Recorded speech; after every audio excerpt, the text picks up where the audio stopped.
Greetings, loved ones, and welcome back to my channel, and welcome to our new bedroom in Virginia. I'm so excited to have a new cozy setup for you. It's very warm. There's nice lamp lighting in here. There's no overhead lighting like in any room in this house, so we just have lamps everywhere. So the cozy vibes are here. I got my sweater on today. It's getting chilly here. It's fall already, and I'm just I can't believe it for some reason, but y'all know I come alive in the fall, so I'm very excited. But we're not here to talk about the weather today. We're here to talk about sex, baby. Let's talk about you and me and all the questions that you sent in on Instagram. Was that a good song? I really liked that song. I actually came up with it just right off the top. Right off the noggin, brother. I did a video like this recently and you guys seem to really enjoy it, so I figured why not do another one? So today I'm going to be giving my advice on your questions that you sent in anonymously about sex, love, relationships, intimacy, all of the things. And if I don't cover it today, I probably have covered it in a past video or I will cover it in a future video. But I will link all of my past intimacy related videos on the screen as well as in the description if you're like, my topic wasn't covered, when will she talk about it? Maybe I already did. As you all know, these videos are not possible for me to upload to YouTube without an iconic sponsor. So this sex Q&A is sponsored by my friends at Valessa. Together, we are sending out free vibrators and gift cards for vibrators to everyone who signs up for my giveaway linked in the description, because Valessa's mission is to empower everyone to embrace, explore, and celebrate their sexuality. They are a bi women company and one of my all-time favorite sites for ethical porn, erotica, educational resources, and toys. And speaking of toys, I have a few to show and share my thoughts on today, starting with the Pebble. This thing is wild. It really is. It has suction and vibration controlled independently. Please excuse my grated thumb. I had a little incident last night making dinner, but this is ergonomically built to fit perfectly in your hand, and it has no annoying pattern modes, so you don't get pulled out of the moment trying to find your perfect setting. We've all been there. Next is the Air Vibe, which is my match made in heaven because it has dual G-spot and clit stimulation. It also comes in super discreet casing. It's waterproof, rechargeable, and silent, but deadly.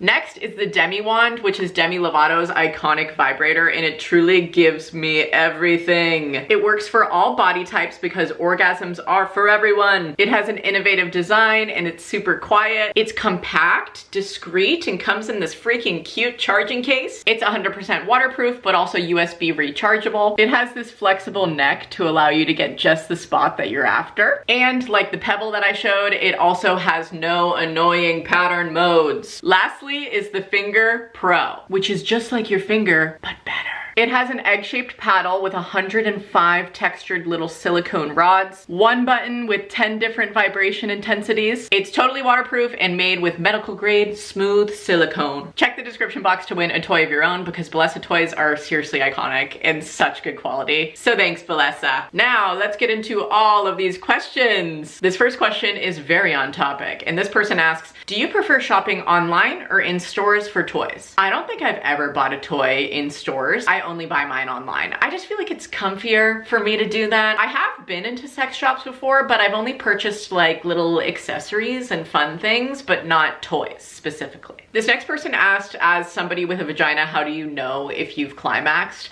And I think that this is a really good question because I remember distinctly my first orgasm because, you know, when I was younger, I was exploring down there, and I remember being like, oh, that's what everybody's talking about. It's like I had a light bulb go off, you know what I mean? I'll describe what happens to me and how I know when I've climaxed, but keep in mind every body is different. But for me, I get a full rush through my whole body. Sometimes I shake, and then my biggest indicator is my clit will literally pulse. Not me describing my orgasms online, but you asked. And keep in mind, I've only ever had orgasms based off of clitoral stimulation. I've never had an orgasm just from penetration, which I listened to an entire podcast on one time, which I will link down below, from Shan Boudram. I'll refer back to her all the time because she's literally a sexologist and relationship advice expert. I love her podcast, Lovers and Friends. This next person said, obsessed with this and you. I'm obsessed with you too. Thank you.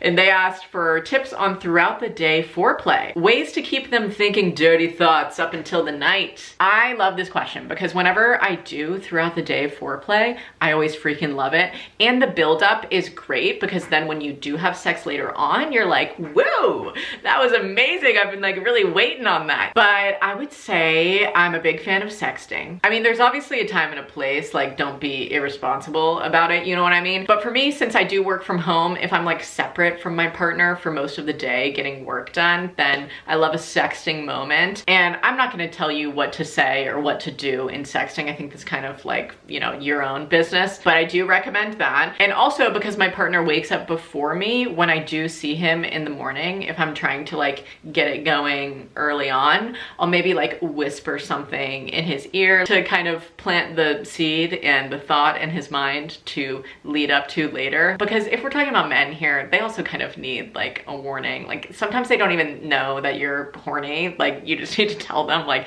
hey, I'm horny, I want to do that later. Or like maybe throughout the day, we could kind of lead up to that.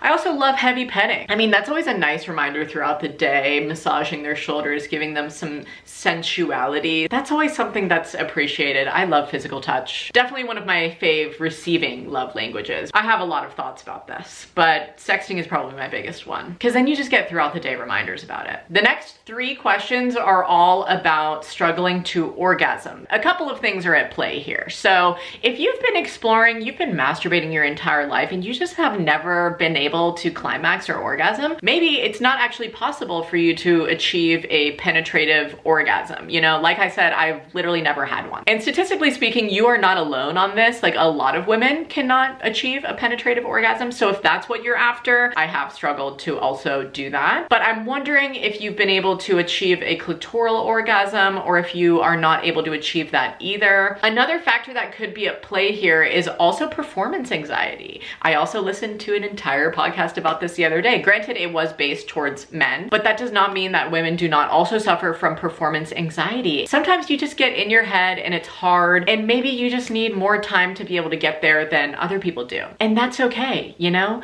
But I would say definitely like spend more time with yourself trying to figure out, oh, am I after a penetrative orgasm, a clitoral orgasm? Am I wanting to try something else? But my gut feeling with all of these questions is that performance anxiety may be at play, and that just requires clear communication. Sometimes people go and discuss it in therapy, but obviously you know what would be best for you. And you know, while all of these situations are completely different, I also feel like, I feel your frustration, you know what I mean? You're like, God, I just want to come so bad. And I really wish I could help you. Like, I wish I could help you achieve that, you know what I mean? But through my words, I don't know.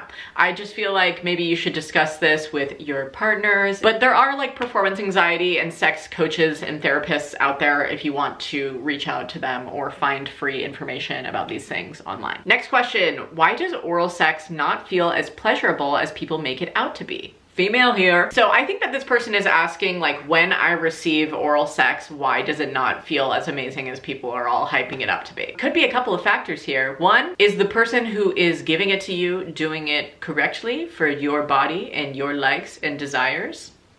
Because you could literally give an entire tutorial on how to pleasure you from that way. You know, oh, I like it further up there. Yep, keep going on my clit, great. Or go a little bit lower, maybe add a finger in, change your tempo. Harder, better, faster, stronger. I'm sorry, it just came to my head. Those are also words you could use to describe to your partner what you would like done. But also, maybe you just don't enjoy oral sex, you know? Maybe you get really in your head about it, and maybe that's just not your cup of tea and you don't want it done to you, and that's okay. But also, if you feel like when you're receiving it, there is some kind of a pleasure there or some kind of a feeling and you just want it more amplified, there are ways to do that. Clear communication with your partner, toys you can involve in the process, make it all amped up for you. But here's the mantra of this video, there's always a theme. What works for somebody's body doesn't always work for you. So maybe they're giving you the old 1-2 punch they used to give another partner and you're just like, I feel nothing, you know? So just clear communication, I would say. Start there. If it doesn't improve over, you know, tutorials and time, then maybe you just don't like it. Next question is the question of the century. Do you think you can be friends with someone you've slept with? For me, I would say it depends on the nature of the relationship. I am friends with a few people that I've slept with,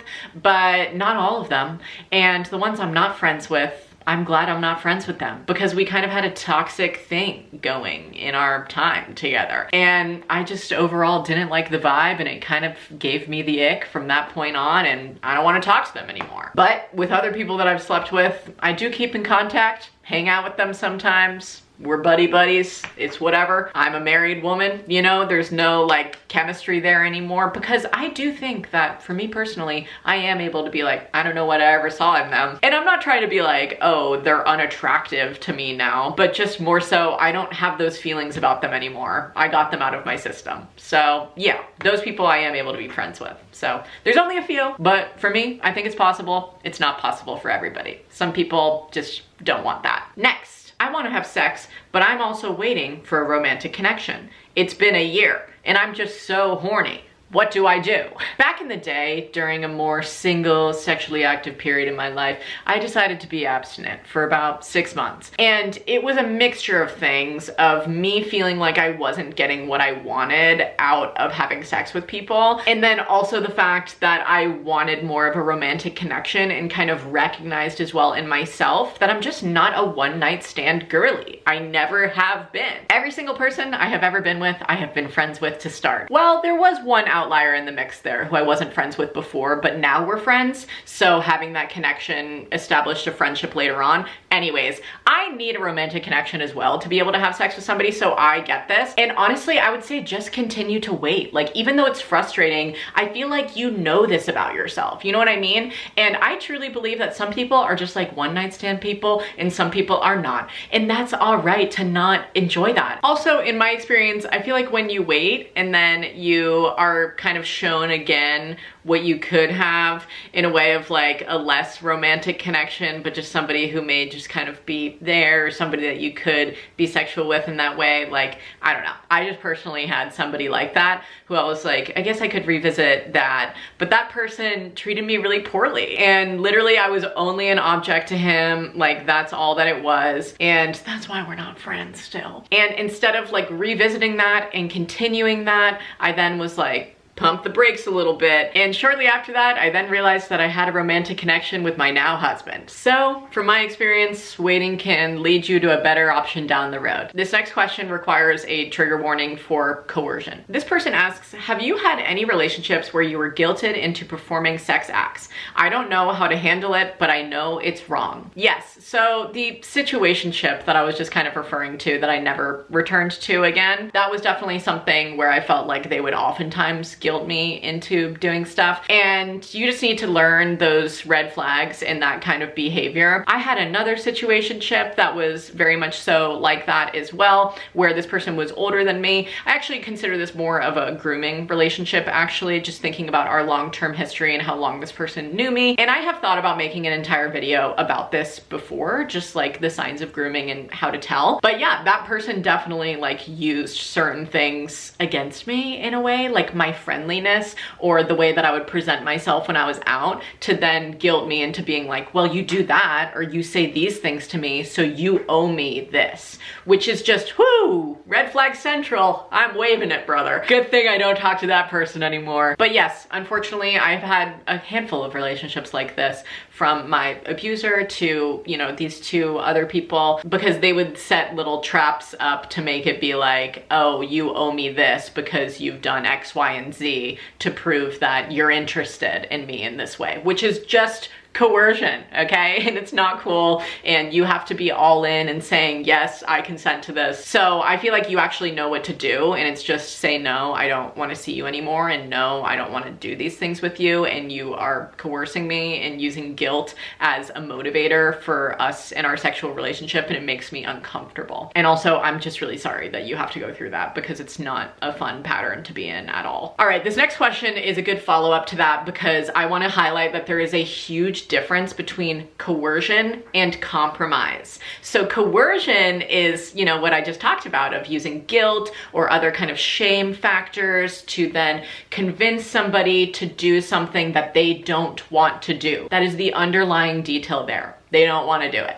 Compromise would be you are in a loving, healthy relationship. Your partner maybe suggests something that is out of your normal kinks or out of your normal sex routine with them. And you're like, huh, maybe I didn't personally bring that to the table, but they're relaying to me that they would like to explore that. And maybe I'll kind of let it marinate in my head for a little bit, decide if I would feel comfortable doing that. And that to me sounds like a sexual compromise where you're like, okay, yeah, I'll try it out because I love you and I want to share these experiences with you and make you feel comfortable and try new things. So that flows into this question, which is what level should compromise happen? I obviously have hard boundaries, but some things just make me slightly uncomfy, but they love them. So that's why I think that this person is in some kind of a sexual relationship with somebody who brought something to the table, maybe some kind of a kink that they would like to explore together, but you're like, oh, I kind of have boundaries around that. So this is kind of the question is,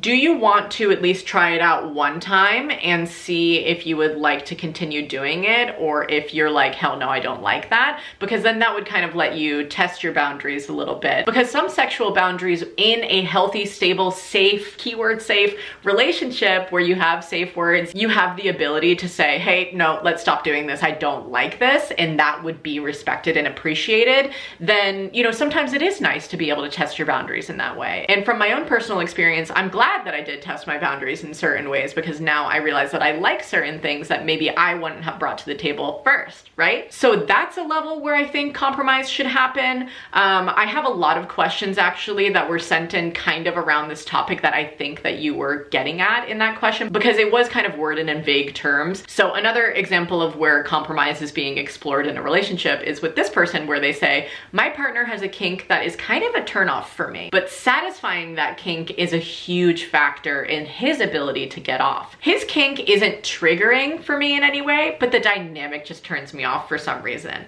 Any advice for mutually pleasurable sex if we don't share the same kink? So this person really put it in great terms. So they said that this is not a triggering thing for me. It's not something that's going to be like, oh my God, I cannot go there. I cannot do that. And that is the level where compromise should not be happening, right? If it's like a triggering act for you, it makes you feel uncomfortable and like you're not going to be having an enjoyable time doing it. But this person just says this dynamic just turns me off for some reason. So maybe in my head, I'm envisioning maybe switching the roles of sub-dom, or maybe you're in some kind of a position that you've never been in before. So I would say at least express to your partner that that's not your favorite thing to do, and that there are other things that you enjoy more, but that you will do it for them because you know that it makes them so happy and that they enjoy it so much. But maybe it's not always a part of your sex routine, right? Maybe it's kind of like a sprinkling in, like a special occasion kind of a treat, where you don't feel as though every single time that you guys are having sex, like you have to do this thing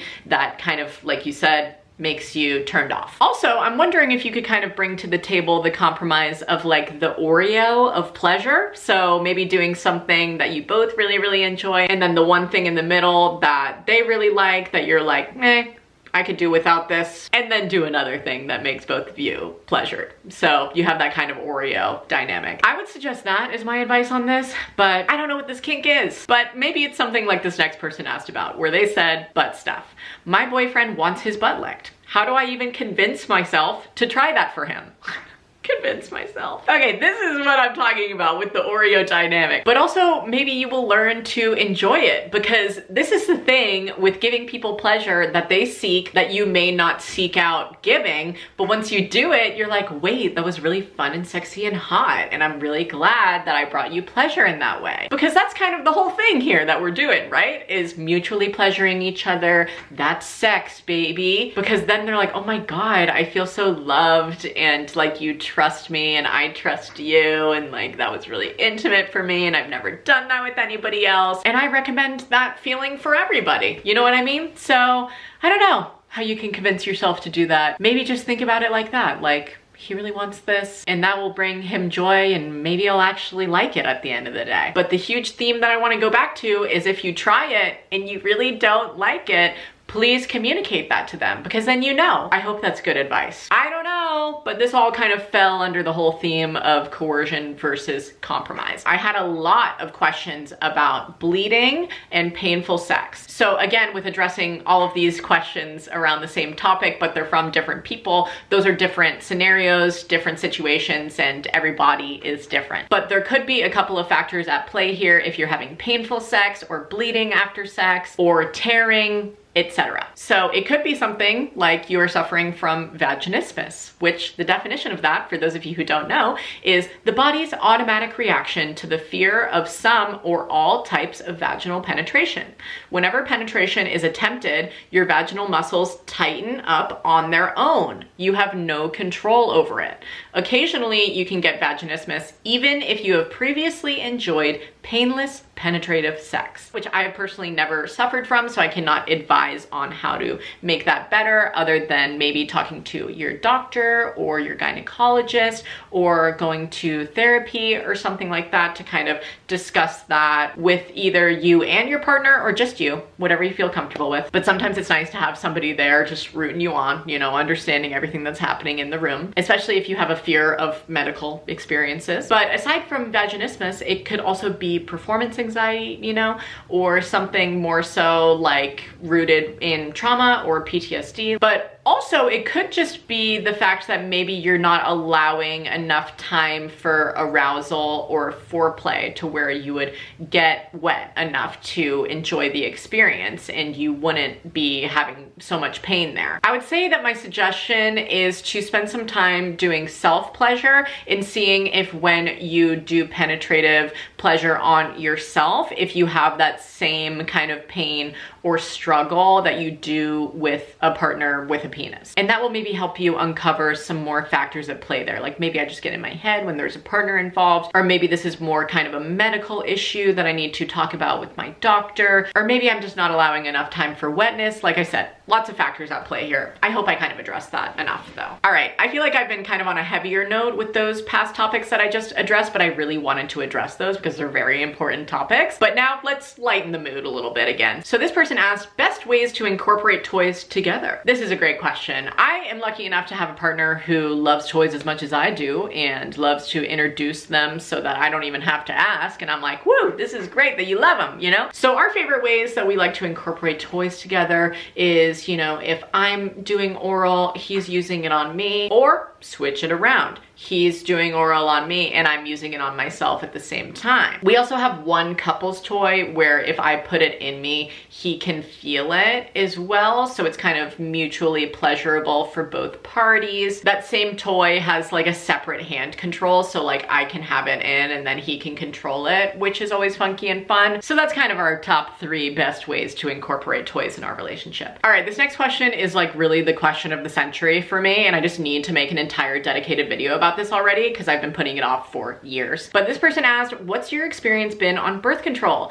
I'm on the pill and it has given me horrible side effects and I want to look into other options. So I also had a terrible experience on birth control. I tried the pill, I got off the pill, I got a non-hormonal IUD, the IUD fell out of me. And by using all of those forms of birth control, I just kind of had like a cocktail of various side effects, from vaginal dryness and painful sex sometimes to mood swings and body odor, and just like it wasn't fun. So really after my IUD fell out, when was this? 2018, I think? I made an entire video about this. But when that happened, I was like, why don't I just try the FAM method? And I have been using and practicing the FAM method ever since, and it has been amazing. And if you want more information on this, I always suggest that people go and follow my friend, Queen Callie Shay. She's amazing. I will put all of her stuff in the description as well as on the screen here. She has tons of free content on her Instagram as well as paid courses that you can join,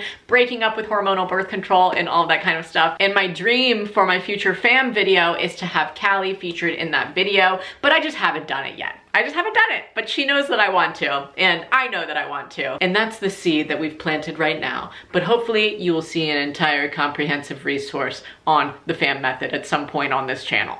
All right, next question. Any advice for giving my boyfriend a more enjoyable time when he's going down on me? So let me just talk from personal experience of what I enjoy when I give oral pleasure. I think that that's a good way to think about this. And you should think about it in the same way too. You know, when you're giving head, what do you want your partner to do? Which is making it more enjoyable for you. I enjoy for my partner to be vocal, to be, you know, kind of clean. I enjoy for them to tell me what they like and don't like. And I also enjoy sometimes for them to suggest that I also get off while I'm doing it. So maybe you could tell him all of those things. That would maybe give him a more enjoyable time. I don't know. That's just what I would want. Next question is also about oral. This person says, my boyfriend was acting very weird the other day after sex, and when I asked what was wrong, he ended up saying it kind of smelled bad down there yesterday and today. I'm mortified. I now can't get over it and never want to let him go down on me. I feel like I'm very hygienic. IDK what to do. Embarrassed. I feel like a lot of us have had this feeling before where you're like, oh my God, I've literally said to my partner before, I don't want you to go down on me because I think I'm kind of stinker. That is verbatim what I say. I think I'm kind of stinker down there.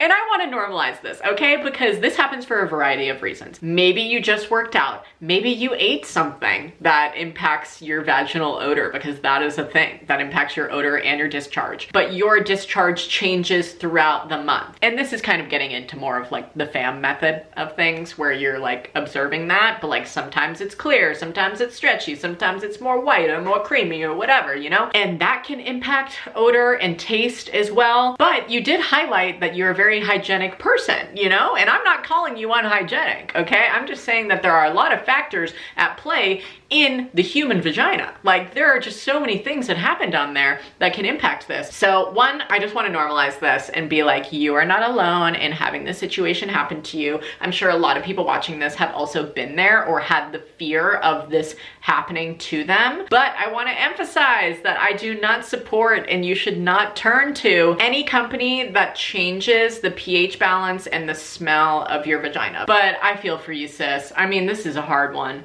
I think that maybe you should just spend some time, you know, checking things out down there and maybe observing the odor or whatever alone, you know, your discharge, whatever's happening before you think that you might be receiving oral sex. And also tell them, be like, that was really scary and that kind of mortified me and hurt my feelings, and now I'm like scared to ever have you go down on me again. And you should also tell your partner to be communicative if when they go down on you, it's not like pleasurable for them. I don't know. That's my advice on this situation. And also it can change over time. I've literally been filming for like 2.5 hours.